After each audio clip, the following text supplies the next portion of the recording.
and thanks for tuning in. Here it is already August 25th, 2021. I appreciate you watching. I'm Sky Walker. We have a very special guest, Southern California's own Jim Carson, radio legend. Boy, talk about somebody who has been around from the 60s, 70s, 80s, 90s, and beyond until he retired in 2016.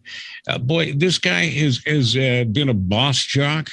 Talk about who has been everywhere from KGB, Boss Radio, working with Bobby Ocean, and then on to KFRC, and was just a fixture in Southern California for so many years. And even if you didn't grow up in Southern California and you would visit with the family, no doubt you heard Jim Carson's voice. We used to joke that he was the voice of Southern California. And we caught him between golf games now that he's retired. And we're so glad to catch up with Jim Carson and his radio memories. And joining us from his beautiful home in Simi Valley, California, the great radio legend, Jim Carson. Jim, it is so good to see you again. Sky, I haven't seen you since you walked out the door of K-Earth 101. That's coming up on 5 years, by the way. 5 years. Yeah. Wow. Yeah. Thanks for the invite. This should be fun. Oh, this should be great. Boy, you have been a part of Southern California. Not only that, but you've been a part of Northern California too, but your entire life. Now, for people who haven't, been brought up or raised or know Southern California, Jim was born and raised in La Canada. People do that. They used to do that. My mom used to go shopping, and the department store lady would say, "Is that La Canada?" No, there's a tilde on the end. La Canada, and he's a homeboy, and you have been up and down Inland Empire, San Diego. Yeah, no Inland Empire, but Burbank to San Diego. Where'd you on Cayman? No. Oh, I thought you were on. No, I missed the San Bernardino circuit, but I have, Of course, we both have a lot of friends that went through both Cayman and KFXM. Yeah, for some reason, I thought you were on Cayman. Yeah. No. Oh, okay. So you did miss the Inland Empire. I bypassed the Inland Empire. Okay. Definitely San Diego. I knew you were there. Yep, for sure. And where do you want to start? And why don't you start from the beginning? Where did it all begin? Well, I started Sky living my dream at the tender age of 19, shortly after acquiring an FCC license. And my dad had recently passed away at that time, so I was helping with the family business. But in the meantime, I have a friend, Doug Salma, who had a duo by the name of Doug and Freddie. And he was good friends with Art LeBeau and Dig Hug Huggy Boy. And he knew that I had that FCC ticket, and he came into the business one day and he said, "Huggy is starting a new show from the front window of Flash Records at Jefferson and Western in LA on 1490 KBLA in Burbank. And the station does not want to hire a babysitter with a ticket to babysit him, and Huggy doesn't have a license. So I'm going to tell him you're going to come out and meet him and see him and hook up with him." So I did. I drove out to the transmitter studio in McCambridge Park in Burbank, and he was there familiarizing himself with the studio and everything, even though he wasn't on the air. He didn't have a license yet, or he didn't have the remote on the go. Let's go with the remote yet. Hi, everybody. Just tell me where to go. I walk in. He says, "Read some news for me." So I go to the UPI wire and I rip and read some news. And he says, "That sounds like KFWB. You got the job. I'm going to pay you $125 a week. And I just want you to know," it was from midnight to 5, Monday through Sunday, actually Tuesday through Sunday. And I go, "Okay, that sounds good to me." He says, "But I go home during the week when there's no customers coming to Flash Records to see me broadcast from the front window and purchase records. I go home at 1:30 or 2 o'clock, and you can play records from the transmitter." till 5 o'clock. And I go, wait, what? Yeah, I'm on with that. And so I did. And anyway, 2 weeks go by. He didn't pay me. And there was a little tongue-in-cheek thing about Huggy, who had direct deposit at Santa Anita. So I never saw that $125. However, Bob Smith was the guy's name. He was the operations manager at KBLA. He came in and did the farm news at 5 o'clock and plugged in the Spanish remote, which was from the front window of a record store in San Fernando. De Vos de la Valle, Antonio Valencia. And he came in one morning and he goes, I got to fire someone. I want to hire you. You keep the log. You do Huggies commercials. You enter everything right. You observe the tower lights. Mel Leeds is the manager. He knows you're coming. So I go to the office in at Lancashire and Oxnard, North Hollywood, and I walk into Mr. Leeds' office, and there he is sitting there with his feet up on the desk, and he says, hey, kid. He goes, hi, Mr. Leeds. Nice to meet you. Here's my tape. And he goes, you don't need the tape. I heard you. You sound great. And by the way, we're taking you with us when we go to 10,000 watts and move to 1,500 on the dial. And I go, whoa, that's a good promise. By the way, Mel was late of Wins in New York. He came from Wins in New York to K-Day in L.A., where he managed that. And he brought Alan Freed with him for a minute. Oh, I didn't know that. Yeah, it was a daytimer at 1580. And their slogan was swing to the top of the dial, 1580 K-Day. That's what they called the top of the dial. And they had Alan Freed, they had Tom Clay, they had Mark Ford, who was later Marv Howard on KHJ and KMPC, and became a good friend of mine. So I get hired, and now I'm the guy that comes in and reads the farm news, because the station KBLA was licensed in 1947, back when the Valley was farms. So it was built into the license that was mandatory. So I come in and do the news, and then I introduce, escuche de lunes a sábado a las 4 de la mañana en su estación KBLA, La Voz de la Valle, Antonio Valencia. And he goes, thank you, my friend. And he goes into his 2-hour Spanish remote. The station was foreign language and religion, time brokered. That's where Huggy came in, of course. Flash Records and some record distributors were paying his line fees. And anyway, I went through. Mel was good to his promise. I stuck it out there, and we had a great staff at the end. Of course, that later became KBBQ, K Barbecue. They had a great staff. Bill Ward had a great staff there of country jocks, but it was our same problem. And then later, K-Rock AM, the same problem was no signal. You couldn't hear the station out of the Valley. And unlike KGIL, who called themselves the Valley Station and did well, we were trying to be an LA station that you couldn't hear in LA. But anyway, at the end of the line for me there, right before it flipped to country, we had an awesome staff. We had Emperor Hudson, late of KRLA. We had Roger Christian, songwriter, credits with the Beach Boys. We had Dave Diamond. We had Humble Harv. We had Bob Dayton, and we had me. I was the midnight to 6 guy. The funny thing about that station is you had the same caliber of jocks that were at KHJ. Oh yeah, we sounded good, and Bruce Wendell was the program director. Later, near the end, I was doing 9 to noon. They moved me off the midnight to 6 to 9 to noon. I had heard that it ended because the owner was bouncing checks. That was later. That was during the K-Rock era. That was after George Cameron sold the station. That was a whole different, that was when it was K-Rock, the K-Rock era. It was still AM, though. Yeah, it was AM 1500, K-Rock, and the on-air people were racing their checks to the bank before they bounced. Right. Yeah, that was right. That was a hearsay for me because I was gone by then. Oh, okay. I wasn't in because that's why Charlie Tuna had gone there, and so was I think Russ O'Hara. Oh yeah. Oh, they had a great staff there too. I mean, that frequency rotated a lot of great talent through there. But there again, it was the problem was you couldn't hear the station.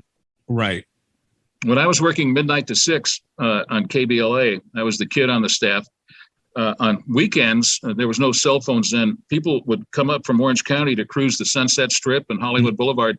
They'd pull over to a payphone and call the station because we gave the numbers out for requests and whatever. And I'd get calls saying, "Are you some kind of pirate radio station? Because we can't hear you in Orange County." But they were in for a treat. But near the end, I'm doing 9 to noon, and right before it flips to KBBQ and country. And Bruce Wendell, our program director, walks in with a 45 on Elektra Records by the Doors called Light My Fire. And it's like 9:30 in the morning, and the record guys had just been there, the promo men. And that's when he gets his new records, and they hype the new product, so to speak. And he said, get this on as soon as you can. So I played Light My Fire, all 7 minutes and 2 seconds of it, on 1500 KBLA in Burbank. So that was pretty cool. Wow. What history. What great history. Dave Diamond signed the station off when it flipped to country with the Doors. This is the end. Is that right? Oh my goodness. Yeah. And then I worked with Dave twice after, one other time after that. We crossed paths at KFRC when I went up there. He was there doing the diamond mine. Oh, is that right? Yeah. And that's sad because that station just went away. It just never went. It never came back. Exactly. It went from KBLA to KBBQ to K-Rock AM, all at 1500, 10,000 watts straight up in the air that you couldn't hear with a good tailwind. And it's dark now. It never returned. No. So then how do you get to KFRC? And that must have been a blast. I went there from KGB, and the transition was like flying a Cessna to a 747. I mean, that was the enormity of the station. Exactly. Okay, so San Diego, because I've worked San Diego, and San Diego is kind of like a kickback market. The population back then had just reached 1 million. The Padres came into the National League. We had the Chargers down there. It was not a basketball town because the Rockets were there and left and moved to Houston. And then later, the Clippers moved there and moved to LA. It didn't draw basketball fans. But yeah, it was a fun time and a fun town. And I got to backtrack because the lead for that job and that transfer and the initial job, because it was Drake consulted, we were Boss Jocks, worked with Bobby Ocean and Buzz Bennett was the program director. One of them, Mark Dennis, was the program director when I got there. And Mark, of course, everybody knows Mark. If you didn't get a birthday call from Mark, it wasn't his fault. So he just didn't know it was your birthday. He was a great guy, and of course we miss him. But anyway, I'm doing midnight to 6 on KBLA in Burbank, and on paydays, I would get off the air at 6 and flop on the couch in the lobby and wait for the office to open and the paychecks to come out. Pam Olson, the receptionist, came in one morning and says, we're talking. By the way, did you get your message while you were out? And I go, no. We had those little slots on the reception desk. So she goes to the bottom drawer, which was under lock and key in her desk, and brings out the duplicate messages while you were out. And it was Tom Rounds, call collect, area code 415. I call, the sweet voice answers. Her name is Ann. She was there when I got there a few years later, still the receptionist. Tom Rounds came right on the line, and he goes, Drake, Bernie, and Watson and I were driving around in the limo one night listening to you, and we think you're one of our kind of guys. Would you be interested in joining the organization? And I go, well, yeah. So he goes, okay, well, give me a phone number there where one of our guys in LA can contact you. I'm home in bed now, payday. I went to the bank. It's 11:30. My phone rings. I answer it. It's a gruff Ron Jacobs. How soon can you be here, man? I'm thinking, what? KHJ, man, it's cool. How soon can you be here? And I go, as soon as I get dressed and get in my car, I'll be there. Make it fast. Hang on. Click. So I show up, and Shelley Gordon was her name. She was later married Robert W., of course. She was Ron Jacobs' assistant. And Shelley greets me in the lobby and brings me into Jacobs' office, and he gives me the tour. And Frank Terry was on the air at the time, and later, coincidentally, I got to work with Frank at KFRC. So anyway, so I get the tour, and Jacob says, "So what do you think?" And I go, "Yeah, I'm ready." He said, "Okay, well, sit tight. Just sit tight." I said, "Okay." He said, "We'll contact you. We know where you are and who you are, and blah blah blah." So shortly thereafter, it's Watson calls, and he goes, "Where you been, man?" I go, "I'm right here." He goes, "We got KGB to talk about. Want to go down there and pay your dues in the organization, KGB?" And I go, "Okay." Yeah, it was the number one AM top 40 at the time. And of course, later we had a battle with KCBQ and they beat us, but we got it back. Right. So, and I was gone before that battle continued. The back and forth ping pong match there between ratings and Buzz took the staff over there later after I had left, and it was the whole scene. But anyway, I'm at KGB for 3 years, and there's an opening at KFRC, and Ted Atkins was the program director, and Bruce Wendell, who now is a VP at Capitol Records, says, I'm talking to Ted, and Ted needs an all-night guy. And I remember reading the ads in the trades. It was there. The ad was there for 2 months, the opening. And he said, call Ted. So I called Ted, and he said, I was already in San Diego and taped you. You got the job. So I go, okay. So they moved me, RKO, great company. They moved me to San Francisco. And when I got there, Ted was the PD. They moved Charlie into the PD slot at KGB, and that opened up mornings. And Drew tells me, you were doing mornings at KGB, and I talked to Mike and Willett Brown, who owned the station, and they said you did a great job. I'm going to put you in there in the morning. This is September now, 1970. And if the pulse is good in November, we'll tear up the contract and write you a new contract, and we'll boost your wages from 18.5 to 23 on an interim until we see what happens. He calls me in November. He's tearing up that interim contract, and he goes, yeah, we're going to do you a 3-year deal. And then it was time for me to come back home to LA. And I came back to, I had a funny week at KHJ. Drew called me up and said, Robert didn't come back from vacation. I'll prorate you 30,000 into a week or whatever, rent you a car and put you up in the Roosevelt Hotel. And if Robert comes in, if he walks in, get out of the chair and leave, and we're going to pay anyway. Well, Robert never came in, and Drew wound up hiring Charlie Van Dyke. Now I'm at KISS AM for a brief period. They're doing summer relief. Dave Diamond is the ops manager. The late, great, I got this, Chuck Blower. Chuck Blower was doing his mini dramas on there, and great talent. I got to meet him and brush shoulders with him. Anyway, the promise was it's summer relief. We got union problems, and at the end of summer, if everything works out, we'll work you into a full-time, we'll hire you. But it didn't work out. Meantime, K100 is on the air. Called it K100. He goes, I get a call from Irv Ivers, who was the GM, and Don Barrett of LA radio fame was the ops manager. And so they call me up, and Irv had worked at KFRC, Irv Ivers, who was the GM at K100, said, how come you didn't call me when you came to LA? And I go, well, Dave, I had the Drew thing for a minute, and then Dave called, and I worked that out, and that didn't work out. So here I am. He says, okay, what shift do you want to do? I go, I'm a little tired of getting up in the morning, so I started in the evening. So that was FM. That was when FM became standard equipment, AM, FM radios in cars. They were still charging extra for FM. Yeah. Because AM was still the dominant music, sure. Frequency. Yeah. Well, Bill Drake was a visionary because one time Bill Watson that was Drake's lieutenant in San Francisco, and we're up at North Beach drinking at Enrico's, which was the Martoni's of the Bay Area. And we used to see Carlos Santana would hang out there. We'd see him all the time. Fred Biletnikoff of the Raiders, Gene Washington of the 40, and all these people were, that was a cool place to hang out. So Watson and I are sitting there, and we're waiting for somebody to get off the air and come up and have a drink with us. And he says, Drake says, sooner than later, we're going to have to move everyone over to FM. The difference is color TV versus black and white. And he was right, because when the first time I played some of those songs that I played for years on AM, I heard, riffs and ticks and things in there that you didn't hear on AM and monaural. Yeah. So Drake was the visionary. Either that or he got the memo from the auto industry.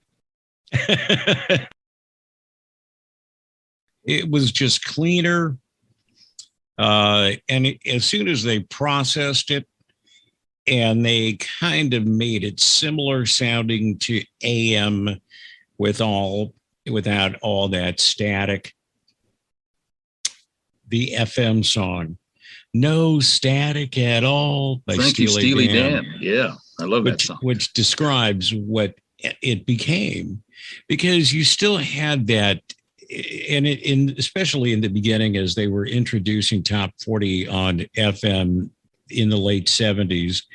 It didn't quite work in the early 70s. It just, they tried it in maybe a few places it did, but not long term. And it didn't take off till the late 70s. So AM was still pretty much the dominant. And I think the car factory took advantage of that and charged extra for, I think it was till the mid 70s before it just became standard in the car industry. When FM made that transition from the 70s to the 80s, we suddenly lost top 40. We went through kind of this soft period. And now, where were you at this point? Okay, so shortly after joining KIQQ, K100, we called it. It was owned by the way, a guy named Wayne Van Dyke, who, as I understood, no relation to Charlie. The way I understand it, he was an heir to the Weyerhaeuser paper fortune. He lived in Northern California, and he was enthralled with K101, which was in San Francisco. Mm-hmm. So, he did that. Anyway, he got out and sold it to Gene Chenault shortly after I arrived. Drake and Gene purchased it. That would have been December of 73. And then, of course, Drake comes in. He brings Robert W. and the Real Don Steele and Jerry Butler and some of the KHJ guys in there who were familiar to the LA market. And, right. And our goal was to get a 3 share. And we tussled and we toiled and we got a 3. We scored a 3 share, and that was big back then. That was considered huge. What happened? Well, Drake got disinvolved then, and some of the people that worked there that I worked with, we came to the conclusion that station was built on an Indian burial ground, because every time it became successful, somebody would blow it up and it would go in a different direction.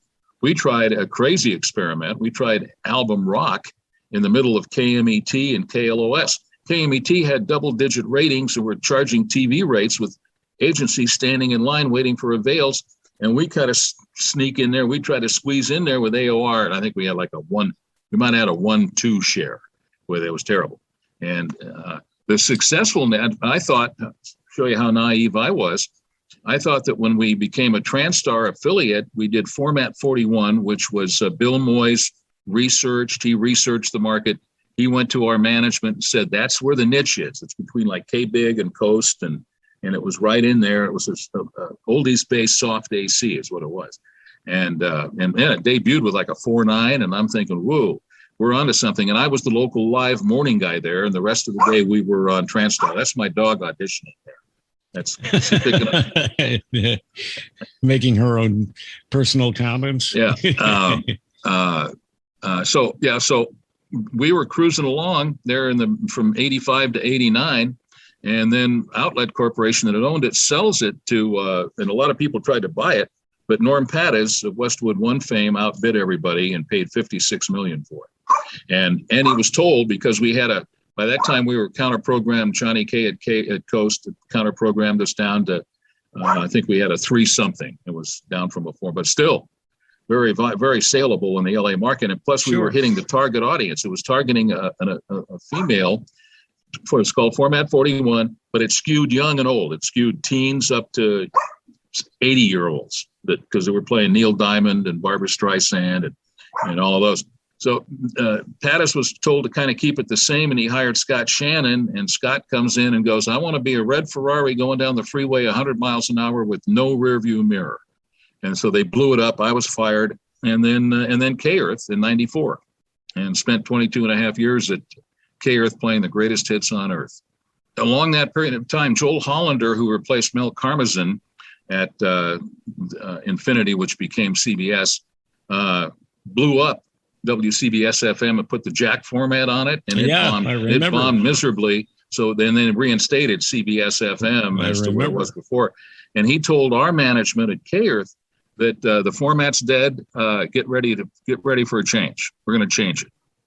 Well, fortunately, they never did, because by the time Johnny was hired, Johnny K came in, and he had all the music tuned up the way it was. When we got a list like where's my got a list an inch thick of song titles, artists and titles.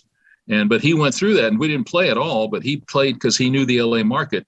We played that, and then we went to the People Meter, and the rest was history. We were number 1 or 2 or 3 in all the day parts all the time. And when I departed the station, it's coming up on 5 years, we were playing 80s and tickling the 90s. I first met you when I was 14 years old at KIQQ.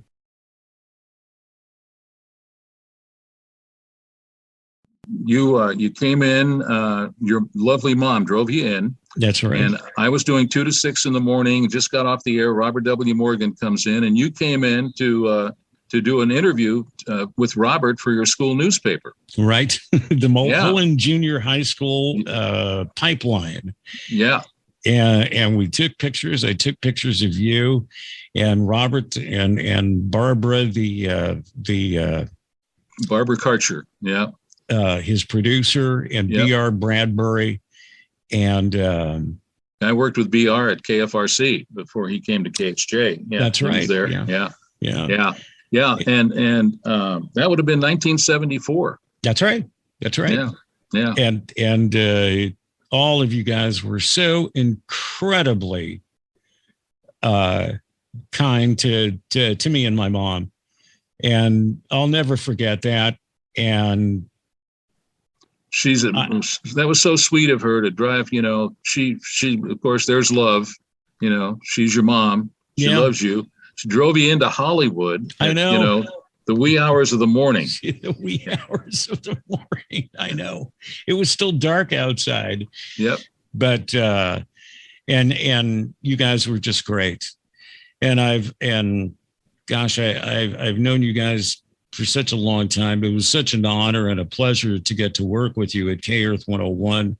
And I got to work with you for such a long period of time there. Any a kid aspiring to get into the realm or the industry now, it's tough because there's not a lot of places to start anymore. Well, there are no aspiring people, because we're already now 3 generations separated from what we did. And there has been no one passing this information along. I remember, you had starter markets. You could go to Bakersfield or San Bernardino, sure, or even further south, Indio or Palm Springs.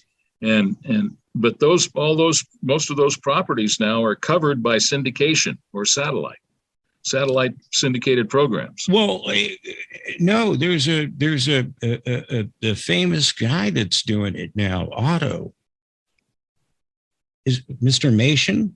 You've not heard of Otto Nation? No. Oh, Otto Nation. Yes, I have. That left a burn mark on the ceiling for just a second there, did. He's working all over. Well, and you're enjoying life now, aren't you? You really are enjoying life. Oh yeah, absolutely. Yeah. Golf a couple of days a week. I've got family. My son and daughter-in-law and grandkids live in Acton. They've got an acre with horses, and I'm up there every weekend. It's only 40 minutes from my door to their door. And, I was there Sunday, and we barbecued and hung out and had a great time. And there's that. And, I have friends here, and, I get around. I got a motor home, and I can go camping. We're looking forward to some winter camping coming up out in the desert with our dirt toys, and getting dusty and dirty. And the good thing about a motorhome is I have a shower. I can take a hot shower, and I have a heater. Nice. I have a heater nice. When it's 32 at night out there in the desert. I've got a thermostat and warmth. Jim, I'd like to. I know we're running so long on time, and I always do this, but I'd like to invite you to come back and talk about some other things like KFRC and Sure. and a few other stories, that you'd like to bring up and share. And we won't make it so long, but we'll talk about some K Earth 101 stories, like when you first arrived there, because you did mornings at K Earth 101. A lot of people don't realize that there was Jim and Joni in the morning on K Earth 101. That was an interim fill-in, and and Robert and I go back. I first met Robert. He called me when Drake hired me to go to KGB, and Robert, how he was. He said, "You're going to be I can't repeat that here. There might be children listening, and you're going to go down there and kick, boom, and hung up. And then he had the hotline and number at both KGB when I was there and KFRC, and he'd call once every couple of weeks and say, "What do you hear? What do you hear, man? What's going on?" So, yeah. Oh God. So great stories, man. Jim Carson, I'm glad to see you. I'm glad that people get to see you and they get to see that you're doing well, you're looking great, and you're having a great time in your retirement. And for God's sakes, I think you could pick up the microphone again if you wanted to, but ain't nobody listening because Otto, Mr. Mason, has taken over the business. Yeah. But it's been a pleasure having you on Radio Memories. And I once again, thank you for being on the show. Thank you, Sky. Thanks for the invite. Take care of yourself. Great to talk to Jim Carson again. Oh, man, I love that guy. The nicest guy on the planet, sincerely. And I hope we get him back on because he's got some great stories about KFRC. And I really want to get into when he was at KGB. It was such a blast. And he's got some incredible stories. And when he was Jim and Joni at K Earth 101. In Los Angeles. And hopefully he'll join us again real soon. And I appreciate him taking the time. And go back to your golf game, Jim. Appreciate it. Okay, coming up next week, another great radio legend. Hope you're going to love this one. I know you will. Yeah, everybody have a great weekend. Could you see my microphone pop in there for a second? Don't you love this? Have a great weekend. And until next time, next Wednesday for some more great radio memories.